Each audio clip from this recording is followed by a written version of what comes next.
Magandang umaga mga farmers natin. Galing po tayo ng duty at paggabi tayo, medyo puyat. Gusto ko lang pong i-update sa atin kasi matagal na natin din nakikita yung sa update ni Chris Farmer regarding dun sa mga tanim natin, no? Ito po yung kuting pasilip doon sa ating mga tinatanim kasi yung mga nakaraan nating mga halaman nakasurvive naman siya nung doon sa mahabang tag-init at tagtuyot. So dahil sa nagtatagulan na ulit, nag-decide tayo na dagdagan yung ating mga halaman. So tingnan natin yung silip doon sa mga panibago nating pagtatamnan ng ating mga punla. Hindi po mga farmers, magandang umaga po sa ating lahat at maligayang paglalakbay. Nilibot ni Daniel ang buong Tumanaan. Bali isa siya doon sa kasamahan nila tatay na nagbabantay sa ating mga taniman. At isa siya sa nag-aalaga doon sa ating mga halamanan. Bali una niya tayong in-update doon sa ating mga halamanan na nakatrim doon sa may bandang itaas. At karugtong nito yung nandoon sa may ibaba. Noong panahon na nag-update siya sa atin at dahil sa kanilang lahat siya lang ang marunong gumamit ng cellphone. Maliban sa kanya, lahat ay tinatawag kong lumang tao. Noong panahon ding ito yung pagdadamo at paglilinis ng ating mga halaman. Ito yung panahon bago pumasok yung bagyong Karina. Bali po mga farmers, ito yung mga halaman na naging matatag na lumaban doon sa ating tag-init at tagtuyot. Kung maalala nyo no nakaraang mga vlogs natin, ito yung mga halaman na dinidiligan nila tatay noon. At kahit gaano kahirap nung panahon na yon ay nabuhay sila at lumaban sa tagtuyot at tag-init. Bali mga ka-farmers, hinahabol natin yung pag-aabono. Dahil kung mapapansin nyo ay naninilaw yung mga dahon dahil ito yung panahon na nagpapalit ng dahon. Nagsimula ito nung pumasok yung tag-ulan. Pagkatapos nung nasa itaas at dun sa paggilid na paanan, parte ng ating taniman ay nandito naman si Daniel sa bandang ibaba. Sa may patag na parte kung saan dito siya nag-aabono. Sa inuulit ko nga mga farmers ay hinahabol natin yung mga panahon para mahabol yung pagpapalit ng ating mga halamanan doon sa kulay dilaw, doon sa kulay berde. Hanggang sa tuluyan ng mapalitan lahat ng berdeng dahon ng ating mga halaman. At kasabayan nun ay ang pag-abono para maging maganda yung ating mga bunga pagdating ng tuluyang mga tagulan. Bali yung ating pag-abono mga farmers na ginagawa ni Daniel ay hindi naman ganun kahirap at katagal kung ginagawa. Mas madali ito kumpara mo doon sa paglilinis at pagdadamo kung tutuusin. Yung mga parting nalinisan na kasi ay sinabayan ni Daniel ng pag-aabono habang sila tatay naman ay naglilinis doon sa parting lugar na hindi pa natatapos.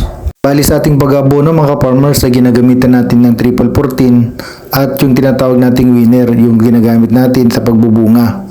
Kasama ito ng mga halaman na nakasurvive nung panahon ng tag-init at tagtuyot. Yung mga nakaraan nating vlog at maliban dun sa mga video na hindi na pa natin ina-upload ay mapapansin natin yung ating mga ginawa nung panahon na yon para makasurvive lang ang ating mga halaman. Noong panahon na yon mga ka-farmers ay marami tayong natutunan.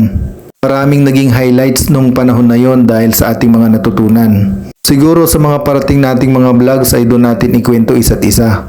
Para kahit papano ay ma-inspire yung ating mga kasamahang mga farmers din. Na huwag sumuko kahit na gaano ang panahon, may survive lang ang ating mga halaman. Yun nga lang kahit wala tayong kinita ay kailangan nating isipin yung panahon na mag-uulan para masurvive lang ang ating mga halaman. Kahit na ganito na yung sitwasyon ng ating mga halaman mga farmers ay ito pa rin yung panahon kung saan natututo tayo. At patuloy pa rin nating pinag-aaralan upang madagdagan ang ating kaalaman lalo na sa larangan ng farming. Yung iba sa mga tanim natin mga farmers ay medyo natuyot at hindi talaga nakasurvive nung panahon ng tagtuyot. Dahil sa pagkaalala ko, Nobyembre pa lang ng nakarang taon ay wala na talagang ulan. Pagpasok pa lang ng January nung time na yon ay naging tagtuyot na yung ating mga sasidlan ng tubig at kailangan nating gumawa ng paraan nung panahon na yon na magukay at maghanap ng tubig para lang masurvive at pandilig natin sa ating mga halaman. Ayan mga ka-farmers, tapos na po si Daniel. Sunod naman ang pag-update niya yung ating mga halaman na nandun na malapit doon sa ating mga sapa. Kung mapapansin nyo, kahit na ganun yung kulay ng ating mga halaman ay medyo maganda na rin siya kumpara nung nakaraang mga buwan. At kung mapapansin nyo, pati ng ating mga papaya at ng iba pang mga halaman ay naging maganda na rin yung itsura nila.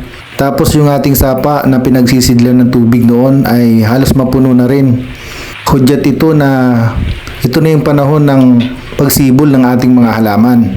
Sa totoo lang mga farmers, ito yung panahon na inaantay ko.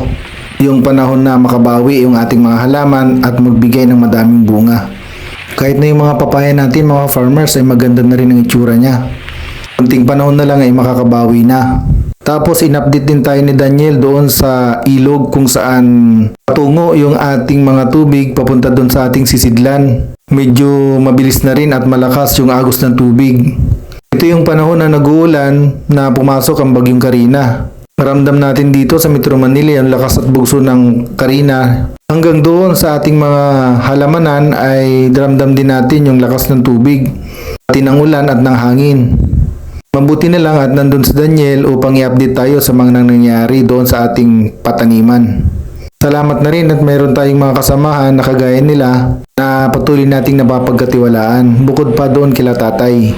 Maliban doon mga farmers sa ating mga naunang mga halaman na nakasurvive ng panahon ng tagtuyot, ito naman yung update doon sa ating mga tatamnan, pandagdag doon sa ating mga halaman na nauna.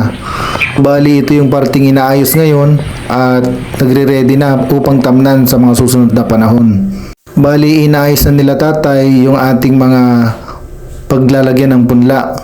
At ilang araw mula ngayon ay magpapaararo na tayo para yung tubig ay hindi dumiretso doon sa ating mga halaman dahil yung ating mga halaman ay hindi pwedeng mababad ng tubig. Kailangan din nating bumili ng alambre at iba pang mga bagay upang maging harang sa mga maninirang mga hayop kung tutuusin. So yun mga farmers ang ating update doon sa ating mga gagawing paghahalaman dito. Sige po mga farmers, maligayang paglalakbay and happy farming.